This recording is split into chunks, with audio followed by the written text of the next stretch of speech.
It went viral, and before we even launched, we gained over 120,000 followers between Instagram and TikTok, completely organically. Yeah. Rather than focusing on getting people to add as many products to basket just for the sake of it to increase the AOV, we really focus on retention and education and long-term lifetime value of the customer, because we know that if we nurture them, if our products work and they deliver results, if we provide them with the education that they need to get the results that they can from the products, then they're gonna come back and they're gonna purchase. We just got in because you had a 50% off discount once, and then it's never gonna come back again. Welcome back, everybody, to our podcast where we feature purpose-driven founders. And today I am here with Gaia. Gaia, do you want to say a couple of words about yourself? Yeah, of course. Hello, everyone. My name is Gaia Tonanzi. I'm the founder of Tutilab. We're a haircare brand on a mission to make curly hair easier for everyone. Hence why I have all the curls are out today. Amazing. First question, how are my curls today? They look amazing, nice and shiny. Thank you. Not as good as yours, but I'm trying my best. Well done, well done. Thank you for joining us, Gaia. Today, Gaia is here. She's taken some time out of her day to share with us their experience with email and retention marketing, and specifically what they're doing that is working well in the industry, so that hopefully it is useful for part of our audience. So without any further ado, let's get right into this interview. So the first question that I have for you, Gaia, is what inspired you to start Tutilab, and what is the core mission or belief that drives the brand today? Yeah, of course. So I've been working in the curly hair industry basically my whole career. I started with a manufacturer, then I worked at a startup for 3 years. I was the first employee, and I stayed until the week before they sold to a much bigger corporation. I worked in a more corporate brand, and through all this process, I kept coming up with the same frustration of not necessarily there being enough people that understood our pain points as curly consumer in the boardrooms that made the decisions. The focus was a lot about creating more products, getting people to buy more and adding more to their cart, rather than necessarily creating solutions and making things easier. Because the key that I kept coming back to again and again, talking to people, customers, reading comments, is that everyone felt like curly hair was a chore. It was much easier to just straighten it and, not having to deal with it. Whereas the reality is that it doesn't have to be that complicated. And I am a very lazy person, so if I can wear my hair curly, then anyone can. And so that simplicity was what really sits at the heart of Tutilab and what we're trying to fix. Okay, that's amazing. I must be honest. I'm also a very lazy person when it comes to like my hair. Actually, on this, you mentioned that the previous company you worked for, they were very sales driven. Everything was about increasing the average order value, increasing the customer lifetime value, and now it sounds like one of the core missions of Tutilab was to make a balance. My next question would be connected to that balance. So running this purpose driven brand, I can see how much passion there is in your voice when you talk about the brand. It probably often means that there needs to be a balance exactly between the impact and the growth. So how do you manage to navigate that balance day to day? I feel like there's a good way that you could still have growth without necessarily having to be that sales driven in the first instance.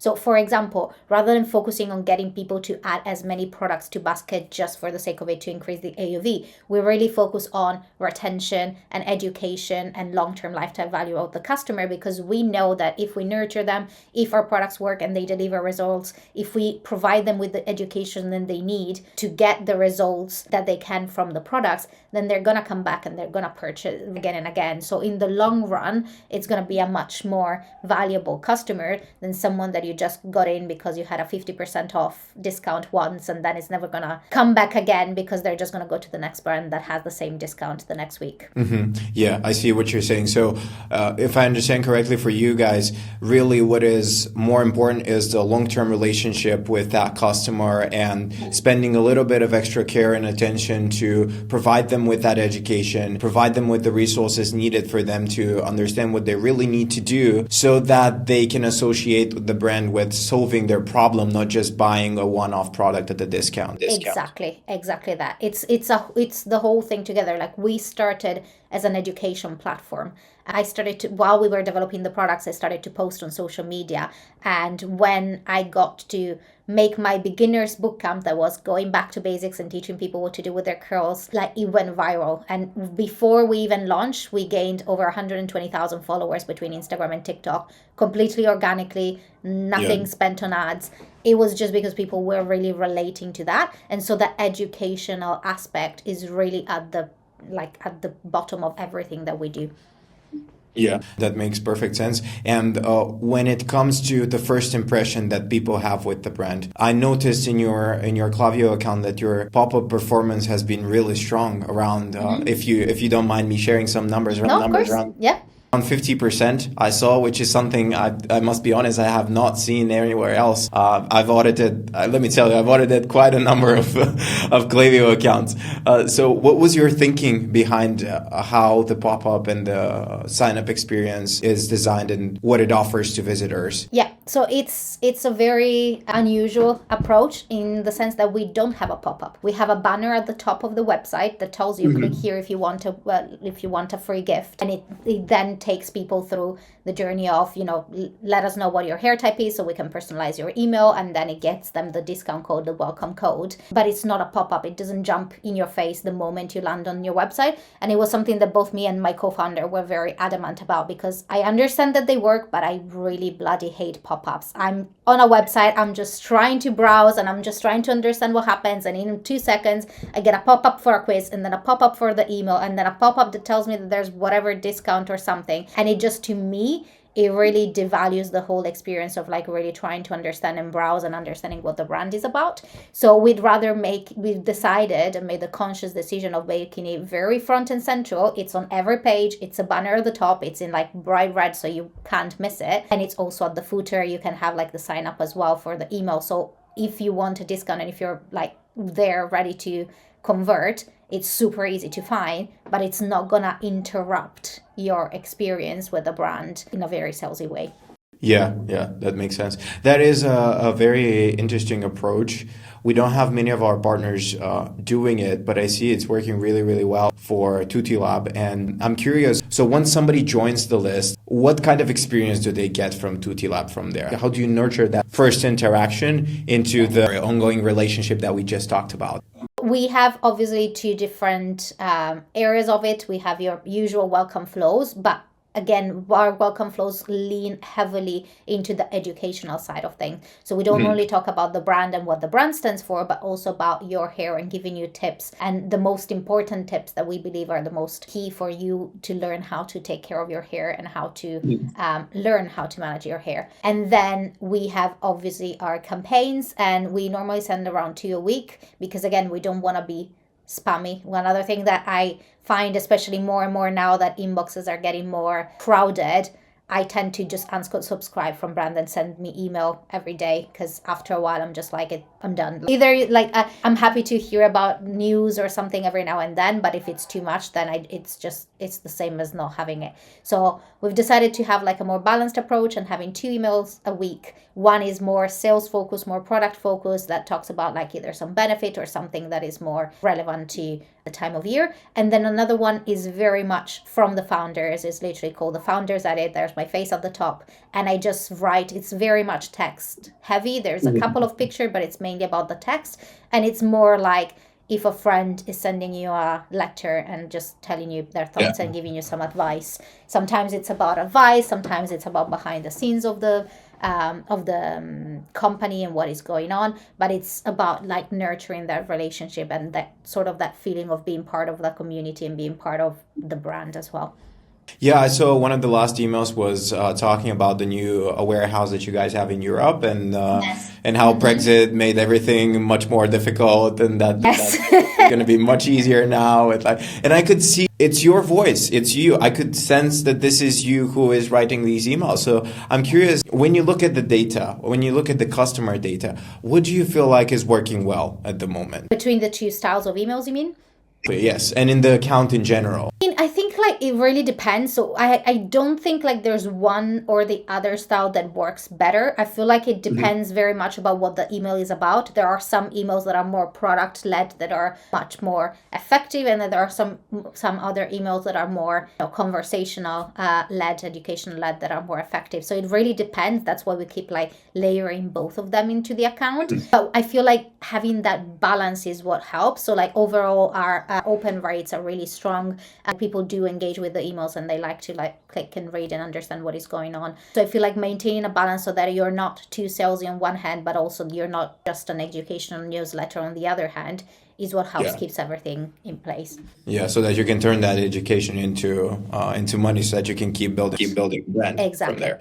That makes total sense. And in terms of area for optimization, is there something that you're still trying to understand better or optimize when it comes to both the newsletter and the flows in the account at the moment? I think personalization is a big thing that we've not really been able to lean into too heavily at the moment because of time constraints.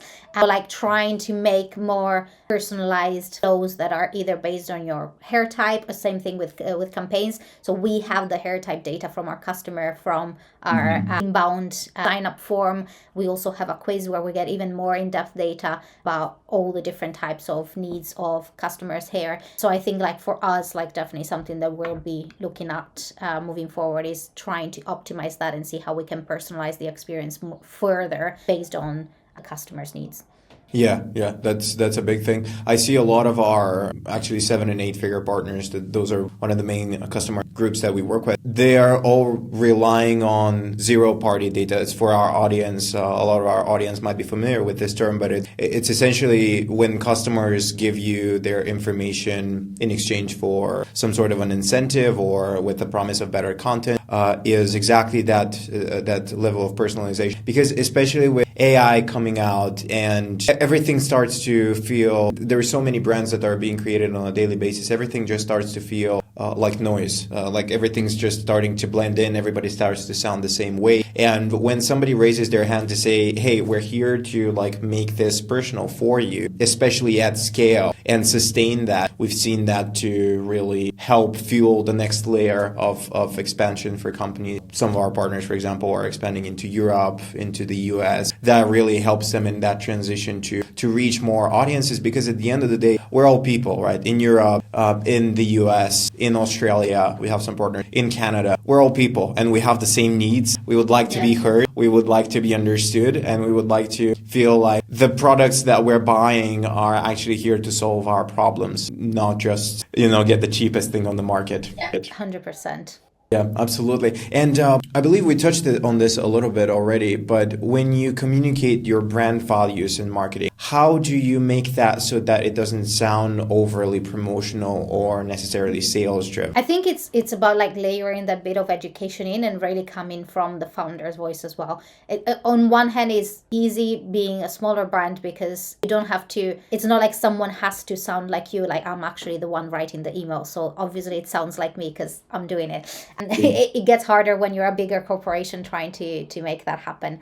I think like maintaining that level of realness and being just authentic to what we are, rather than really laying in on the sales. So it's more about like education, explaining who we are and why, and then the sales comes naturally after that. We layer on a lot image of me and Julio, my co-founder. We have our signature in some of the emails just to really make it feel like it's just coming from us and we're just having a conversation. Mm-hmm. Yeah, I saw that. I believe I saw that in some of the emails as well when I was going through the welcome flow.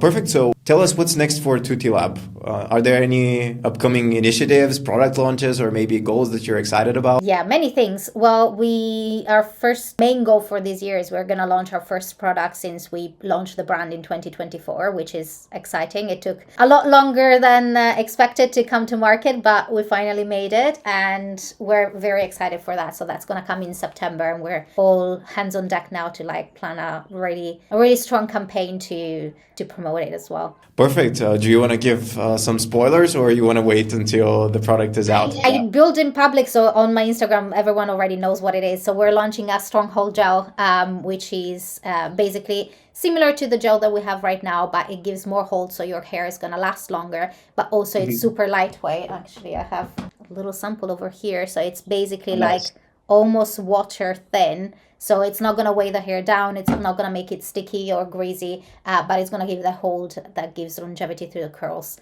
for multiple days. So very, very excited about this one. Perfect. Yeah, no, that sounds very exciting. Myself, as somebody who is actively interested in curly hair, that is definitely something that I'm going to be looking forward to when you guys release it in September. And you mentioned that you are actively building it in public on your Instagram profile. If people want to reach you, if they want to know more about Tutilab, what's the best place to find you? I would say social media in general, like we're very active on Instagram, TikTok, but I'm also starting to be more active on LinkedIn because I've heard that that's where you're supposed to be these days. So, but Instagram is normally where our home is, and like we always answer every comment and DM. Perfect. Okay, so what we'll do is we're going to put your social handles down in the description so that anybody that wants to get in touch can easily do that. And one of my last questions I have here for you today is, which purpose-driven founder do you think we should invite next for our podcast? Oh, that's very interesting. One of the founders that I admire a lot is the founder of a brand called AIM Studio. They do clothes here in the UK, and it's all made in the UK. They have a factory here. So it's very much slow fashion, very interesting design, very different from what you normally find on the market. They have beautiful pieces, super comfortable, and just like made with function as well as form at the same time. So I would love to hear what they've been doing. Amazing. Awesome. Do you perhaps know the founder personally? I don't know the founder personally directly, no, but it's just the brand is really cool. You know what we'll do? We're going to, from our team, what we'll do is we're going to reach out to them. We're going to let them know about our conversation, potentially even send them a link to this video. And then hopefully they're one of the next interviews that you can watch on our channel. Yeah, I'd love to see that. Perfect. Thank you, Gaia. I really, really appreciate your time. Thank you for jumping on. Thank you for sharing your wisdom. Thank you for sharing your passion and your knowledge and know-how about your brand. And hopefully that inspired some people. Thank you guys for watching, and I will catch you in the next video. Perfect. Thank you very much for inviting me.